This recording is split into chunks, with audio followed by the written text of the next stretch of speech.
Dans l'évangile de Jésus-Christ selon saint Luc. En ce temps-là, les publicains et les pécheurs venaient tous à Jésus pour l'écouter. Les pharisiens et les scribes récriminaient contre lui. Cet homme fait bon accueil aux pécheurs et il mange avec eux. Alors Jésus leur dit cette parabole. Un homme avait 2 fils. Le plus jeune dit à son père, « Père, donne-moi la part de fortune qui me revient. » Et le père leur partagea ses biens. Peu de jours après, le plus jeune rassembla tout ce qu'il avait et partit pour un pays lointain où il dilapida sa fortune en menant une vie de désordre. Il avait tout dépensé quand une grande famine survint dans ce pays et il commença à se trouver dans le besoin. Il alla s'engager auprès d'un habitant de ce pays qui l'envoya dans ses champs garder les porcs. Il aurait bien voulu se remplir le ventre avec les gousses que mangeaient les porcs, mais personne ne lui donnait rien. Alors il rentra en lui-même et se dit « Combien d'ouvriers de mon père ont du pain en abondance, et moi, ici, je meurs de faim. Je me lèverai, j'irai vers mon père, et je lui dirai, « Père, j'ai péché contre le ciel et envers toi, je ne suis plus digne d'être appelé ton fils. Traite-moi comme l'un de tes ouvriers. » Il se leva et s'en alla vers son père. Comme il était encore loin, son père l'aperçut et fut saisi de compassion. Il courut se jeter à son cou et le couvrit de baisers. Le fils lui dit « Père, j'ai péché contre le ciel et envers toi, je ne suis plus digne d'être appelé ton fils. » Mais le père dit à ses serviteurs « Vite, apportez le plus beau vêtement pour l'habiller, mettez-lui une bague au doigt et des sandales aux pieds, allez chercher le veau gras et tuez-le, mangeons et festoyons. » Car mon fils que voilà était mort, et il est revenu à la vie. Il était perdu, et il est retrouvé.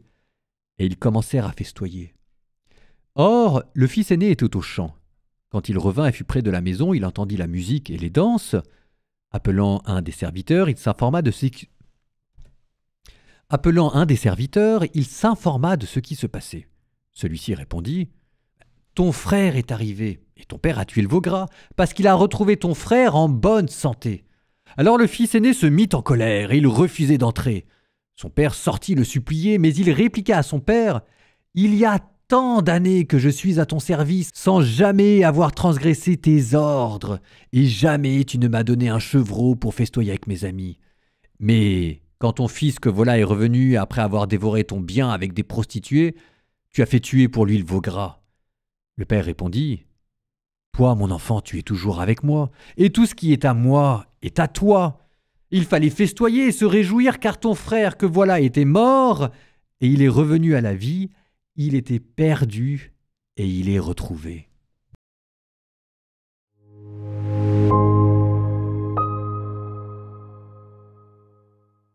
Tout le monde connaît le fils prodigue qui, d'une certaine manière, n'a pas besoin d'être commenté parce qu'on voit très bien ce que ça veut dire, on voit très bien ce qu'il ne faut pas faire et on voit très bien qui il faut imiter, à savoir le père, évidemment. C'est lui le héros.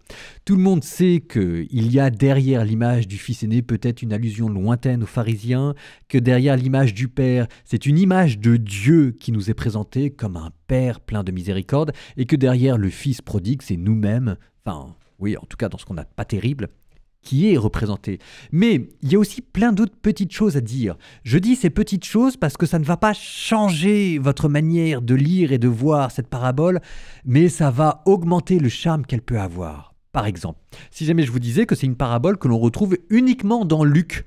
Il y a plein de paraboles qui sont présentes dans Matthieu, Marc et Luc, mais celle-là est exclusive à Luc. On l'appelle les paraboles de la miséricorde. En fait, il y en a 3 qui se suivent. Il y a la brebis perdue, alors qui se retrouve dans Matthieu, mais vous avez la brebis perdue, la drachme perdue, ça c'est spécifique à Luc, et le fils prodigue, encore spécifique à Luc.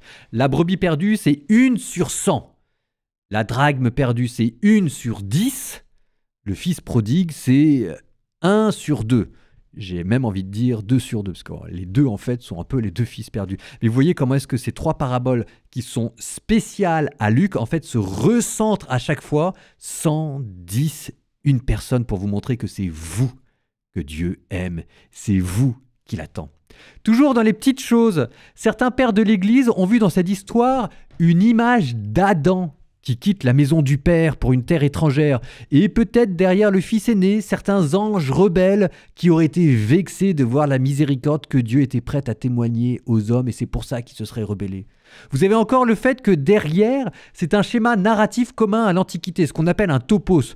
Le fait que par exemple vous ayez un jeune homme qui quitte sa famille, qui tombe dans le malheur et qui revient après une de conscience, ça c'est un schéma classique des histoires narratives de l'Antiquité. Il y a plein de livres comme ça.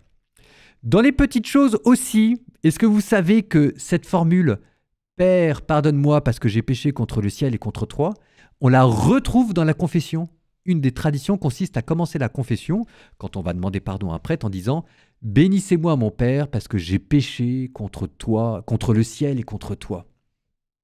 Ça vous vient du Fils prodigue. De la même manière, dans le Fils prodigue, le fait que vous commencez par prendre conscience, que vous avouiez ensuite votre péché, que vous soyez pardonné et qu'ensuite vous soyez réconcilié, c'est exactement la structure de la confession.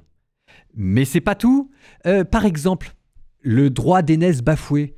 Normalement, l'aîné, il devait déjà recevoir une part double. C'est peut-être pour ça qu'il fait la tête.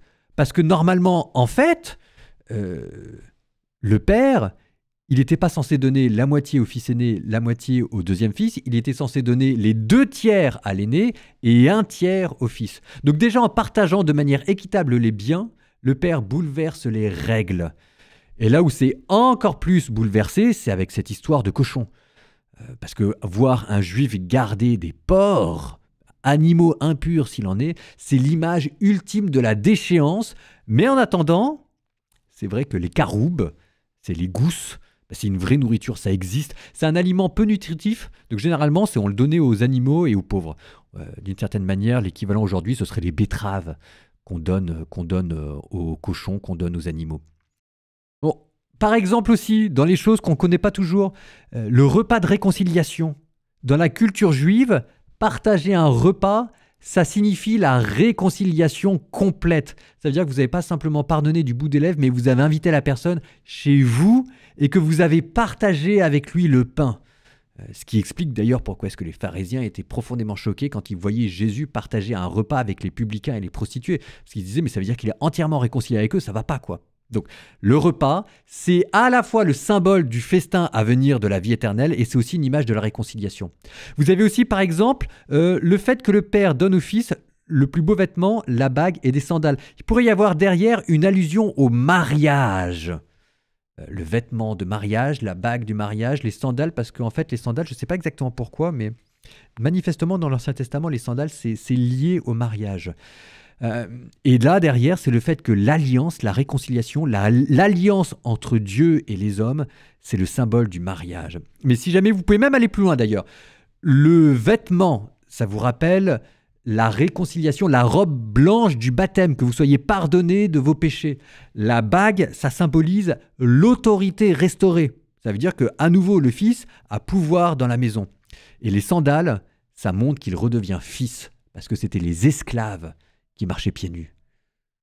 Bon, vous voyez, avec tout ça, j'ai rien changé de la compréhension de cette parabole, mais je vous ai donné de quoi enrichir votre compréhension et de rester dans le droit fil du texte. Ne soyez pas bêtes. Si vous êtes comme le fils prodigue, demandez pardon. Et si vous êtes comme le fils aîné, acceptez le pardon.